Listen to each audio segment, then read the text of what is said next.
You gotta edit that out. No, I don't have to edit anything out. But your screen is up. Oh, no. Guys, I can't with him.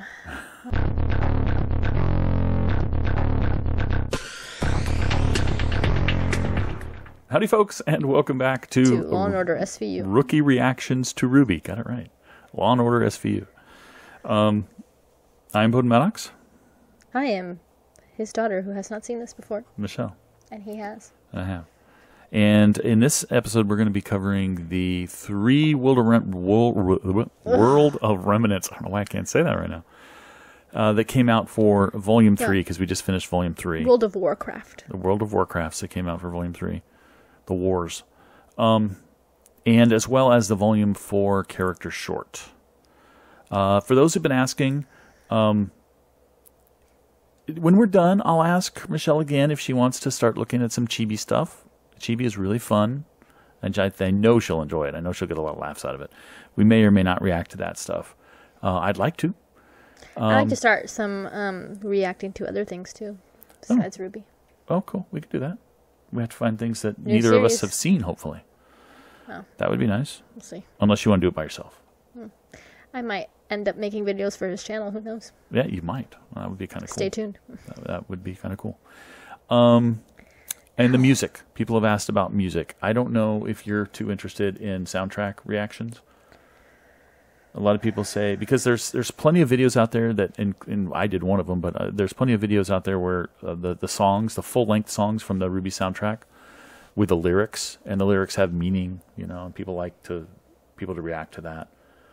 We'll see. We'll see if that's something you want to react to or not. Can I react to the Evanescence one? The Evanescence. We can do that. I'm down. I think, is that the very first one? Yes. Yeah, I did a lyric video to that one.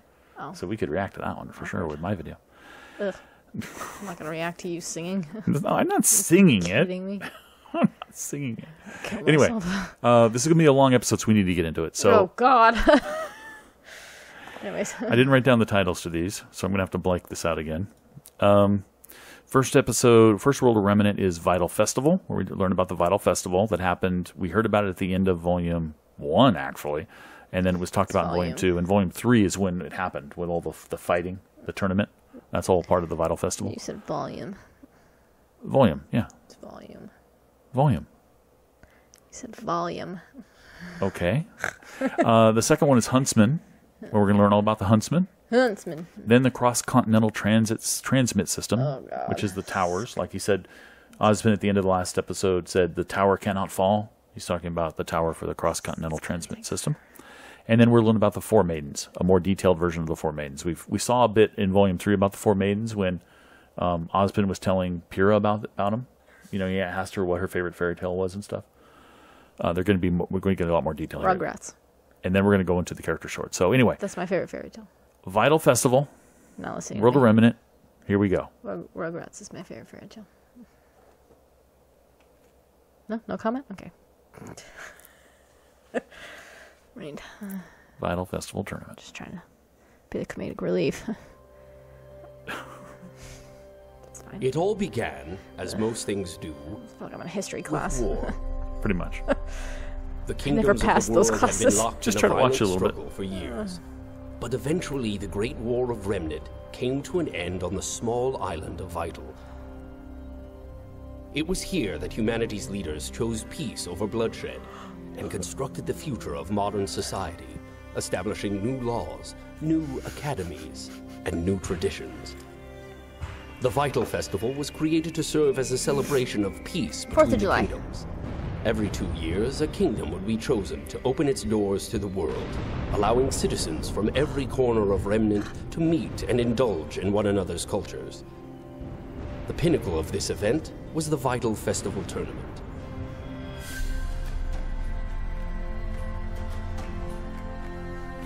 After the newly formed Huntsman academies proved to be a success, the Vytal Festival Tournament was designed to test the strengths of the kingdom's warriors in a safe and friendly competitive environment. A wonderful method in which to ensure that the world's huntsmen would never settle for mediocrity, but would constantly strive to become the absolute best they could be. The absolute As best. the skills of the Huntsman grew, so did the games. And in time, like it was Pokemon decided Go. that the tournament would need a stage equal in greatness to that of its competitors. Amity Coliseum was the culmination of the Four Kingdoms' efforts, a technological marvel and a shining symbol of harmony, capable of making the journey to all the kingdoms of Remnant. Because it's yellow? Yeah. It's true that all of this began with war, What but is it is good? peace that has served to shepherd humanity on its ascension to greatness. Okay. Is this a war shock test? May we never stray from that path. Is that a freaking Okay. Bible verse? No, it's just a line. We will never stray from the... I don't know. He's talking about how they remain unified and stuff with the Vytal Festival every 2 years. Unified. Did you see that stadium that you called Yang when it turned yellow? Mm-hmm. That's the thing they did all the competitions on, all the tournaments on. It's floating above. It was floating above The world. the town, above Vale, the city of Vale, and above Beacon Academy. Because remember when they originally were leaving, when Ironwood was telling them what they can do, what their choices were, they could take a shuttle to Beacon, or take a shuttle to Vale, or whatever. Because they were up in the sky. They were up in this floating stadium. That's where the attack happened. That's where Penny died. And sorry, too soon. Too soon. Too soon. Rip. Rip Penny. All right, so that was that one. We also have Huntsman. You ready? Yeah. Here we go. Just another history lesson. Yeah. Ugh. Well, more of a description, not a history lesson. Did they get a copyright from Law and Law and Order? Order. I feel like they need to get a copyright or something. Special victims. Huntsmen and huntresses, the best and brightest warriors Do they do this of at the Remnant, beginning of ranking every higher than volume? Kingdom 'Cause I feel like they did this police for and 2, even too. military in Yes, terms they of had one of strength these on and 2 as skill. well. The occupation was established alongside the Huntsman academies after the Great War, with the hope of creating elite warriors whose sole purpose would be to combat the creatures of Grim. Wow, truck. I'm gonna ruin our video. Beacon Academy was founded in Vale, Haven founded in Mistral, Shade founded in Vacuo, and Atlas founded in the now-defunct kingdom of Mantle. These institutions accepted Nice graduates doggy. of primary combat schools who showed enough promise and tenacity to not okay. only battle the world's deadliest creatures, It's alright. but also protect their fellow man. It's alright, I swear. For this reason, Look, trainees look are familiar? grouped into Ruby. teams, ensuring the continual development of communication, empathy, and teamwork. Traits not that are accurate. vital to any guardian. He of doesn't have peace. another arm. As an additional precaution, This actually to came out maintaining before she peace, lost her arm. The founders of the I believe. academies believe that their graduates should be kept separate from kingdom allegiance. Once finished with their training, huntsmen and huntresses are free to choose who they work for, as well as what kind of work they will do through the use of mission boards. Allying with a particular kingdom or village is entirely up to the individual. However, Atlas Academy has come Boo-boo. under increasing amounts of scrutiny He's got a for the boo-boo. indoctrination of military Ironwood. lifestyle On his forehead, upon he's got a boo-boo. students, Ironwood. pressuring them to enlist in the Atlas military's Special Operatives Unit. Every academy has its own methods of teaching, but the end result is the same. Huntsmen and huntresses ready to make their own paths. Some will stay together as a team, Look at that. some will As move baby. on to work alone, Ruby. but all are expected to serve humanity and never succumb to the darkness. Dun, dun, dun. Okay. So you learned in that, I think that the Huntsmen, the academies were set up in the kingdoms. There's 4 academies, just like there's 4 kingdoms, 4 major kingdoms, right? There's 4 academies.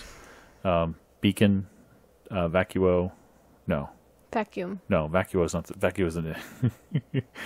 Oh God, You're gonna get hate. I'm gonna get hate. I know the name, I just can't remember it. Okay, so here we go. Shade.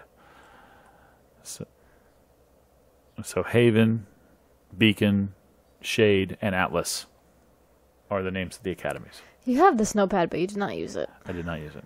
I should have remembered it. That's Take why. notes. Shade is the one I couldn't remember. Maybe I'm the one that's seen this and you haven't. Yeah, maybe you have. All right. Anyway, so what happens then?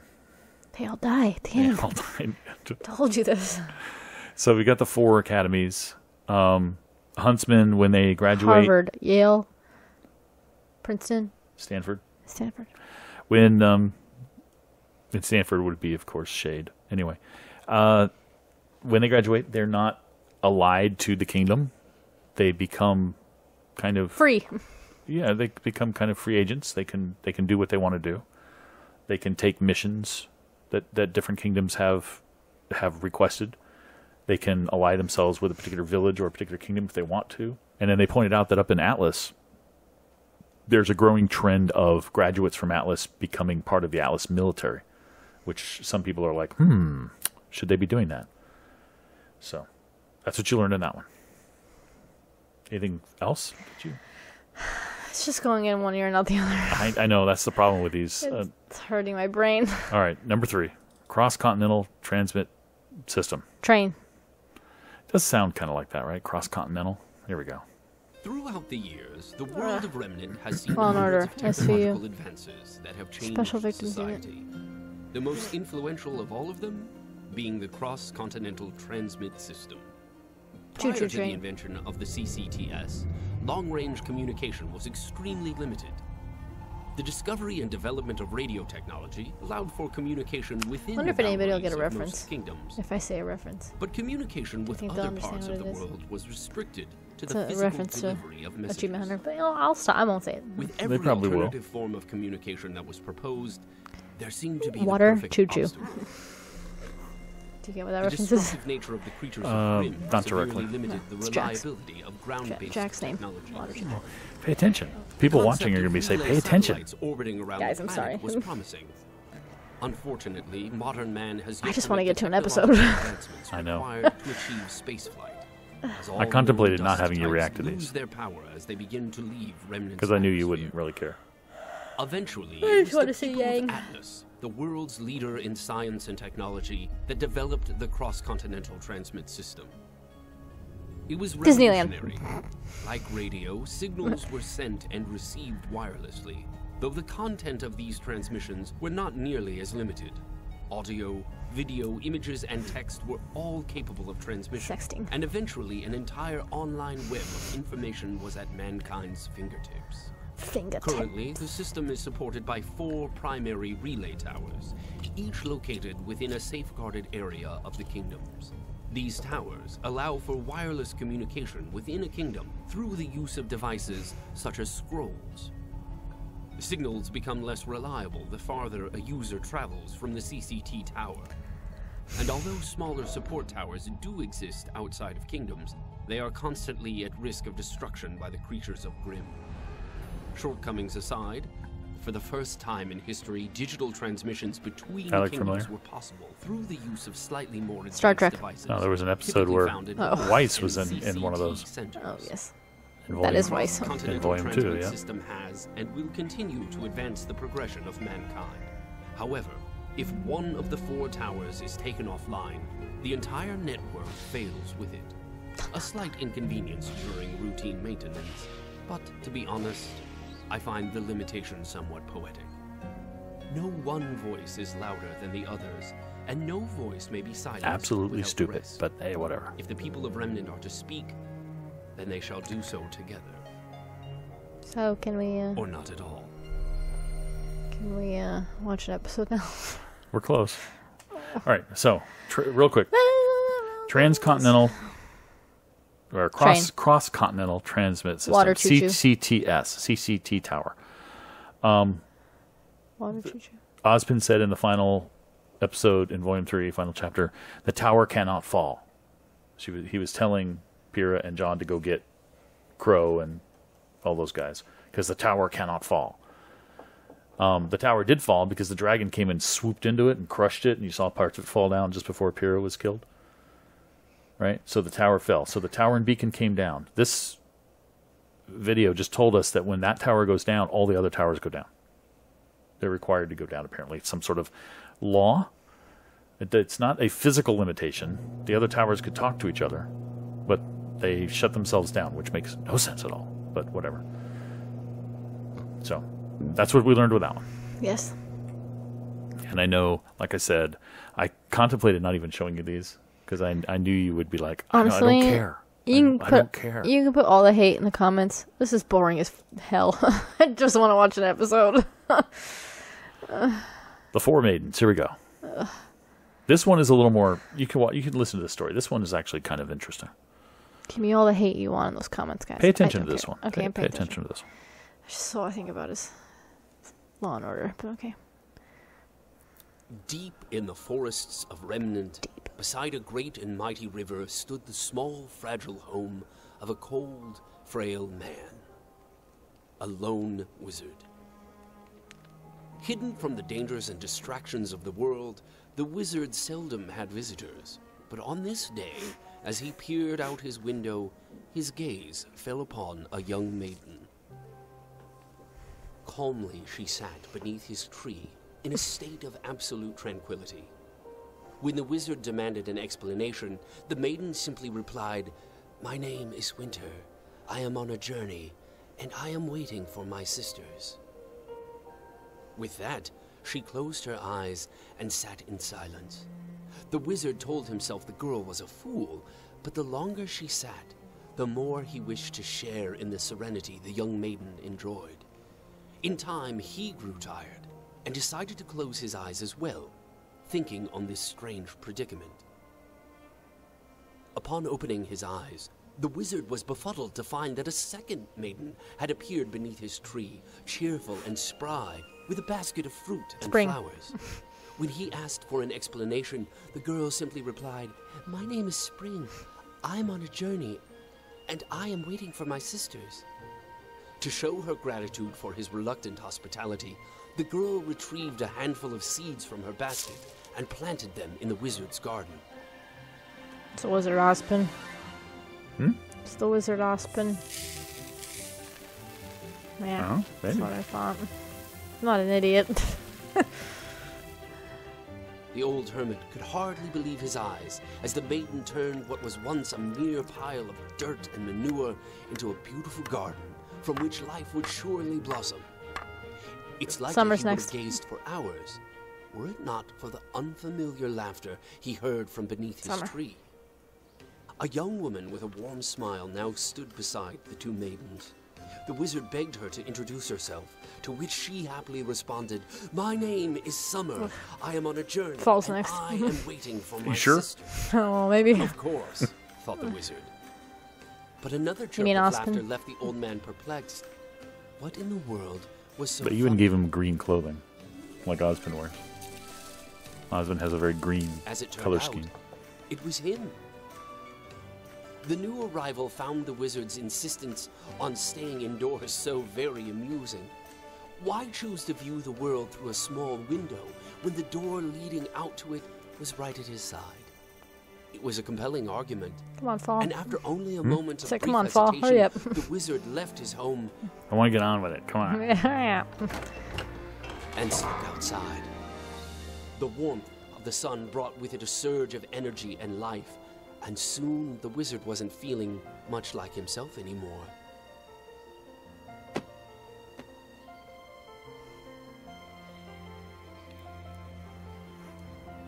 He was feeling much better.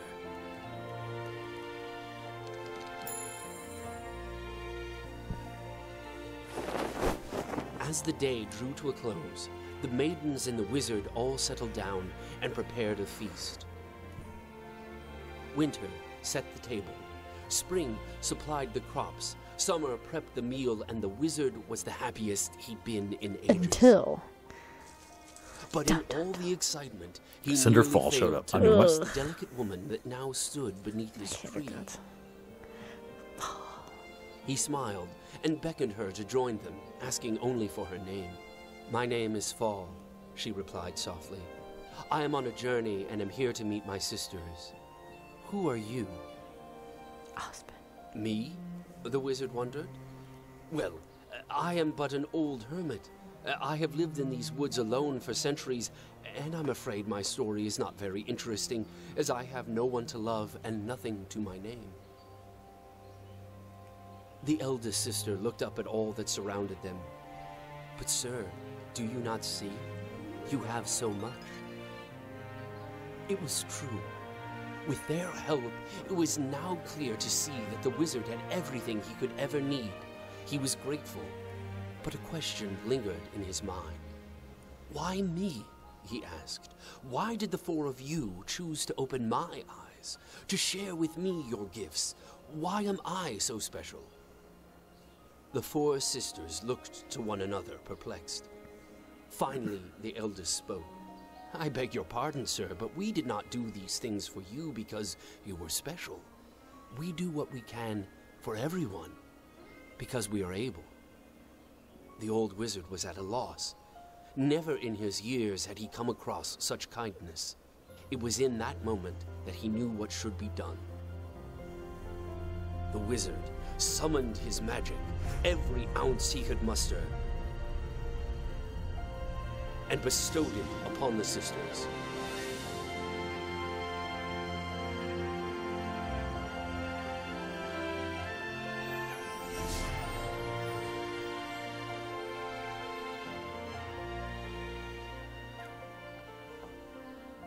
He smiled.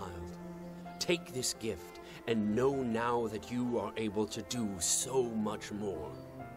Now, armed with the elements, the very powers of nature, and the unimaginable magic of the wizard, the four maidens, winter, spring, summer, and fall, promised to carry onward with their journey, using their gifts to aid others, just as they had aided him. One by one, the sisters left, but before they did, they made one final promise. They promised to return each and every year to visit their dear friend.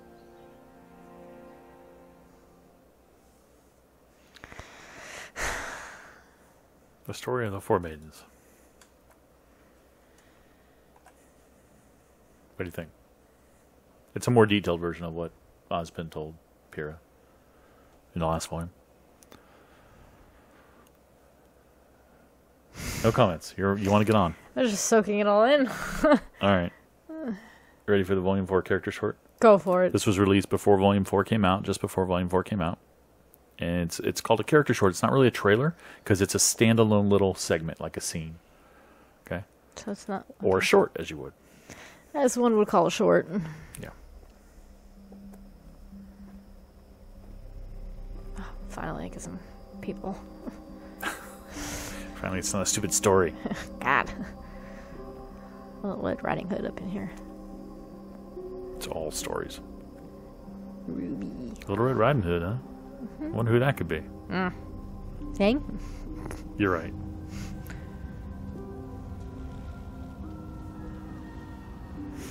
Oh no. Now, this is actually the first example of them switching to the new graphics engine. They're doing things differently now. Ruby. They're using a more advanced tool to do the animation. So it should look better. Not that it just sucked before. No, it didn't really suck, but they can do more now than they could do before.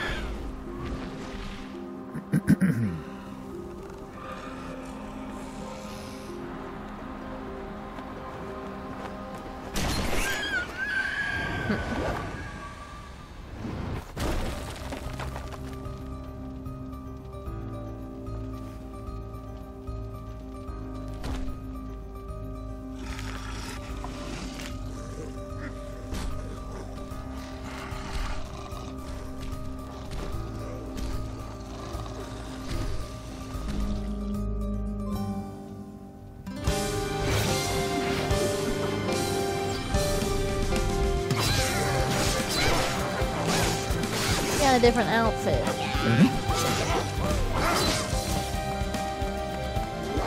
You like it better or worse? I don't know if I like it yet. No, I don't like it. Makes her arms look fat. Well, it's a shirt. So I got fooled by that too. It's a blouse of sorts. Right? It's just kind of skin toned almost.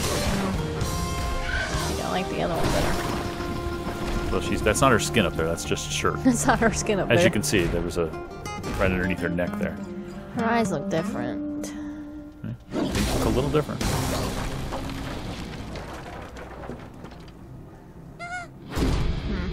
Same voice.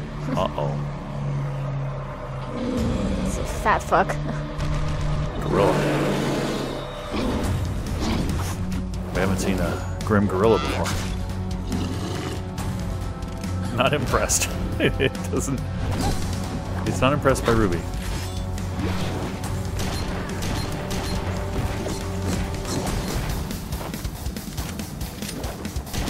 More face animation. Yeah, they can do a lot more with the faces now.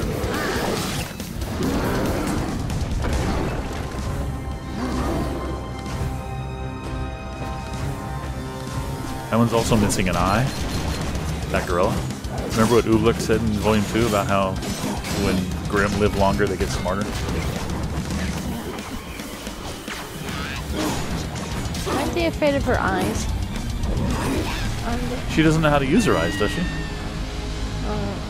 Crow just told her. Yeah, Crow said that there was a legend that one look could scare the Grimm away, but he didn't believe it.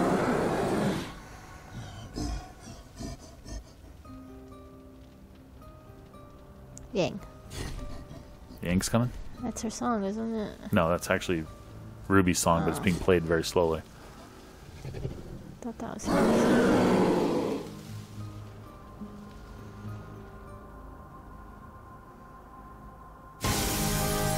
It's time to kick some ass! Get it, because she came out of the water. No?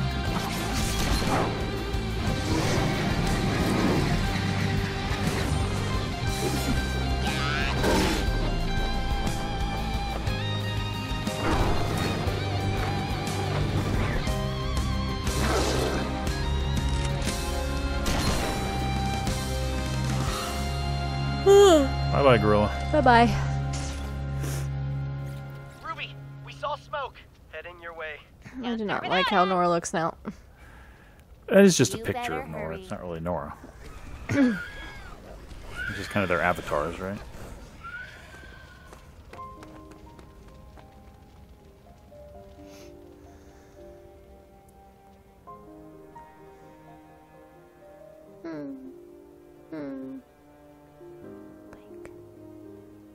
She don't got an arm.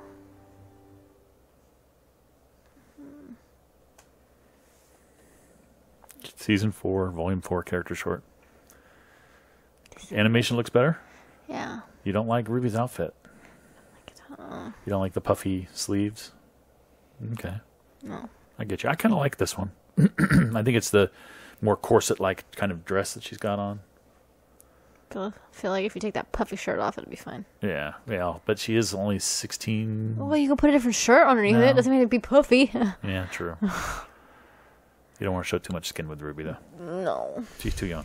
Put like a Achievement Hunter shirt underneath that that corset. Yeah, they could do that. Yeah. So you're excited and jazzed for Volume 4 now? Sure. Looks like it's got good animation. Yeah. Like you said, better facial expressions and things. They could do a lot more. And a lot more fluid animation. Before it was I wouldn't say choppy, but I mean, there was less like frames in between, and now it's a lot more fluid. So, anyway, little things. Fluids. All right, well, thanks for watching, guys. Stay tuned. Catch you next time. Volume 4 next. Bye.